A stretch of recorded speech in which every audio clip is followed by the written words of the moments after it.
Good evening, ladies and gentlemen, boys and girls, and welcome back to the series of videos that we are doing on the folklore of Lough Gore. This evening, I would like to invite you to come on a short trip with me to the shores of the Enchanted Lake, to the Grange Stone Circle. Grange coming from the Irish word Grancha, meaning barn attached to a monastery. And indeed, in bygone days, a monastery stood where the Grange Church stands today. The stone circle is the largest stone circle in Ireland or England, having 119 standing stones, whereas Stonehenge in England has only around 30 standing stones. It is also one of only 7 embanked circles in Ireland.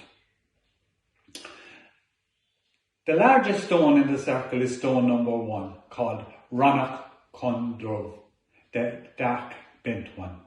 And Crumdove is always shown in Irish mythology as the bent one carrying the inaugural sheaf of wheat. And where did he bring this sheaf of wheat from? Only from the underground. Stone number 12 and 13 are known as the portal stones, or the entrance stones, and they are set at 59 degrees east of north, aligning it with the summer sun, the 1st of May, Balchina. If we move all the way to the opposite side of the circle, we come to stone circle number 67 and 68. And we know those stones as the horn stones. And they're aligned to the setting sun of the 8th of November, Samhain. And of course, the Neolithic people were farming people. So May and November would have been very important dates for them. For in May, they'd have been thinking and sowing the seeds for the harvest. And of course, by November, the harvest would have been cut and harvested, and they would be thanking the gods like Crumdove for the bountiful harvest that they had received.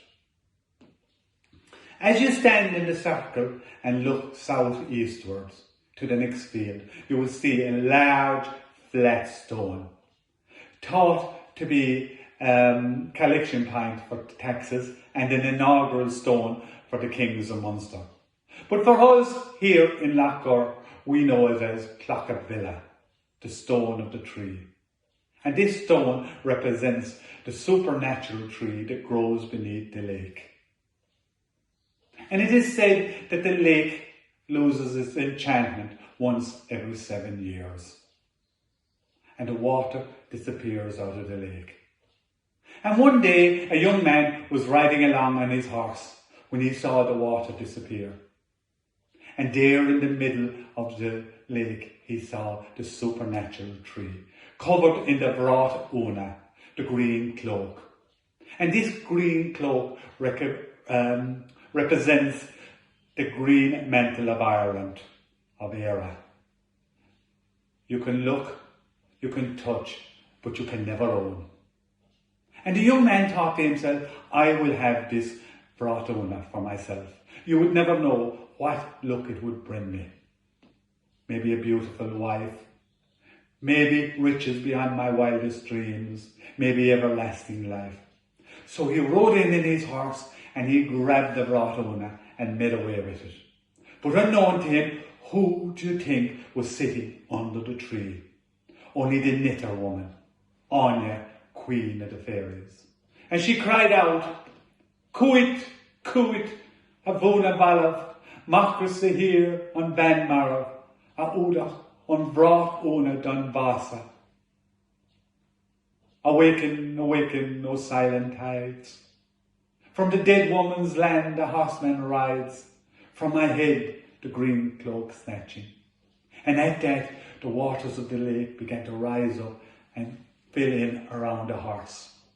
And they just made the shores of the lake when the waters swept the horse and the Bhráit Una away. And the young man was lucky to escape with his life. And he looked back over the lake and he saw the Bhráit Una float along the top. And out of the lake, he saw a hand come up and grab the brought Una and pull it back down under the lake. And it's a lucky thing that he didn't escape with the green cloak. For if he did, the enchantment of the lake would have been lost forever. Go raibh míle maith agat.